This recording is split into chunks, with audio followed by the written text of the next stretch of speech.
네, 반갑습니다. 이온입니다. 최근에 코스피가 코로나 이후 상승장을 연상시킬 만큼 굉장히 폭발적으로 단기간에 굉장히 많은 상승을 하고 있습니다. 얼마 전에 이제 3,395를 찍어가지고 이제 코스피가 역대 최고 수치를 달성하기도 하였습니다. 그래서 이번에는 상법 개정을 필두로 한 이 코스피를 끌어올린 요인들에 대해서 한번 소개를 해 드리려고 합니다. 네, 일단 코스피 상승 이유로 크게 네 가지를 들 수 있습니다.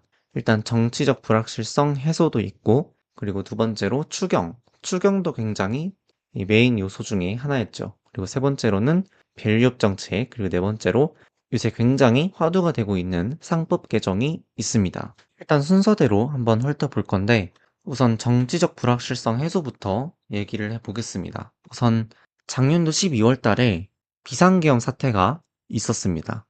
일단 저도 실시간으로 보면서 굉장히 걱정을 했었는데, 다행히 시민분들의 참여로 무사히 우리가 극복을 할 수 있었고, 다만 이 선진국에서 이러한 일련의 사태가 일어났다는 사실 자체가 굉장히 디스카운트 요인이 되면서 일단 우리 6월 달에 대통령이 교체되기 전까지 굉장히 코스피가 상방이 눌려 있는 그런 모습을 보여왔습니다. 하지만 이번 6월 달에 신규 대통령이 취임을 하시면서 불확실성이 어느 정도 해소가 되면서 코스피가 상승을 하고 있다. 이렇게도 분석을 할 수 있겠습니다. 그리고 이제 두 번째로 추경입니다.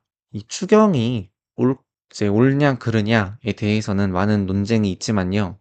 일단 객관적인 사실로만 따져봤을 때는 우선 추경을 함으로써 이 사람들의 소비가 늘어나니까요. 내수가 일시적으로나마 살아날 수 있는 것이 일단 사실입니다. 일단 그래서 내수가 살아날 거라는 기대감으로 현재 코스피가 상승하고 있다라고 할 수 있겠고요. 그리고 이제 이 민생회복 소비 쿠폰이라는 형태로 이제 돈이 지급이 됐는데 이 소비 쿠폰이 사용이 되면서요. 확실히 내수가 살아나고 있는 모습을 일단 볼 수 있습니다. 이 소비 쿠폰 사용량 자체가 늘어나고 있다는 건요. 그만큼 우리 경제에 돈이 많이 돌고 있다는 뜻이니까 일단 후에 각종 지표가 나와봐야 알겠지만은 어쨌든 우리가 기억할 점은 이 소비 쿠폰으로 인해서 우리 내수가 일단 긍정적인 영향을 받고 있고 이것이 코스피 상승으로 이어지고 있다라는 점입니다. 그리고 밸류 프로그램이 세 번째 요인인데 이 상법 개정안에 묻혀진 감이 없지 않아 있긴 하지만은 어쨌든 이 밸류 프로그램도 이 작년에 윤석열 정부 때 이제 시작된 이후로 굉장히 많은 성과를 보이고 있습니다.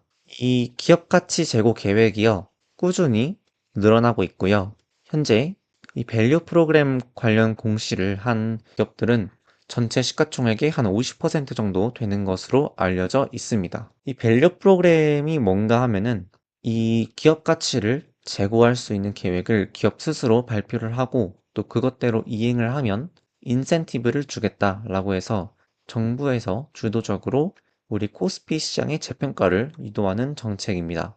그래서 일단 코리아 디스카운트를 해소하는 것을 목표로 하고 있고요. 다만 인센티브를 주겠다고 하긴 했는데 이 채찍이 모자라고 다시 말해서 이제 이것을 이행하지 않았을 때 기업이 얻는 불이익이 별로 없고 그리고 요 인센티브 자체도 좀 모자란 거 아니냐, 실효성이 없는 거 아니냐 이런 지적을 받으면서 작년도 24년도 3월 달에 도입 당시에 비해서 많이 수그러진 느낌이 있습니다. 어쨌든 밸류 프로그램도 지속적으로 이 확대가 되면서 우리 증시에 긍정적인 영향을 미치고 있습니다. 그리고 가장 궁금해하시고 저도 가장 관심이 많은 상법 개정안입니다. 이 상법 개정안이 1차, 2차 이 두 번에 걸쳐서 지금 국회에서 통과가 되었는데 이 내용을 저도 그렇고요. 아직 모르는 분들이 많아서 일단 차근차근 소개를 해드리겠습니다.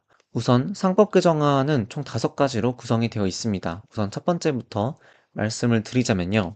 이사라는 개념이 이 기업에서 주주를 대변해서 의견을 표출하는 그런 사람을 얘기를 합니다. 그런데 이 첫 번째로 이 상법에 적혀 있는 이사의 충실 의무가 확대된 것이 핵심입니다.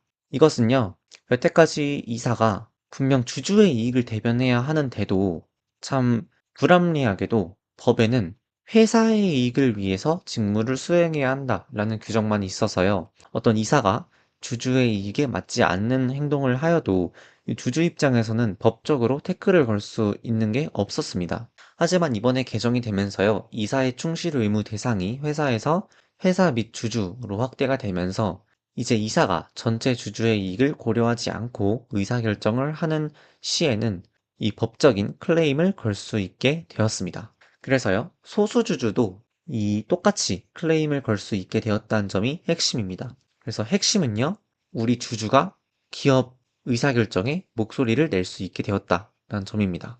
두 번째는요, 감사위원 선임 시 최대 주주 의결권 제한이라고 하는 건데요. 쉽게 말하자면은 원래 이 감사위원이란 게 이제 회사가 경영을 잘 하고 있는지 감시하는 사람인데 이 감시하는 사람을 회사의 오너가 입맛대로 고를 수 있었습니다. 보통 최대 주주가 이 회사의 오너니까요. 이 오너가 그냥 자기 입맛대로 회사 밖에서 그냥 자기 말 잘 듣는 사람을 가져와서 너 이 회사를 감시해 라고 사실상 실효성이 없는 그런 제도였는데요. 이번에 개정을 하면서 이 사내 이사에 대해서 사내 이사도 이 감사위원으로 뽑을 수 있게 되었고 그리고 이제 최대 주주랑 그와 관련된 사람들의 의결권을 3%까지만 인정함으로써요. 소수주주들의 의견도 충분히 반영되어서 이 감사위원을 선임할 수 있게 되었다는 점이 핵심입니다. 앞으로는 한 사람이 마음대로 감사위원을 뽑는 일이 드물 것으로 예상이 되고 있습니다. 그래서 한마디로 요약하자면 우리 소수주주의 영향력이 강화되었다라는 점입니다. 세 번째는요, 전자주주총회 개회 의무입니다. 한마디로 말하자면은 원래 이 회사들에서 주주총회를 오프라인으로 열어서 이 주주들이 실제로 참여하여 의결권을 행사하는 일을 굉장히 어렵게 만들었었습니다. 하지만요, 이제 법이 바뀌었기 때문에 전자주주총회를 열어서 이 바쁜 주주들도 이 주주총회에 참여하여 의결권을 행사할 수 있도록 하게 되는 것이 이 사안의 핵심입니다. 그러니까 한마디로 이제 바쁜 직장인들도 온라인으로 주총에 참여하여 의결권을 행사할 수 있게 되었다는 점이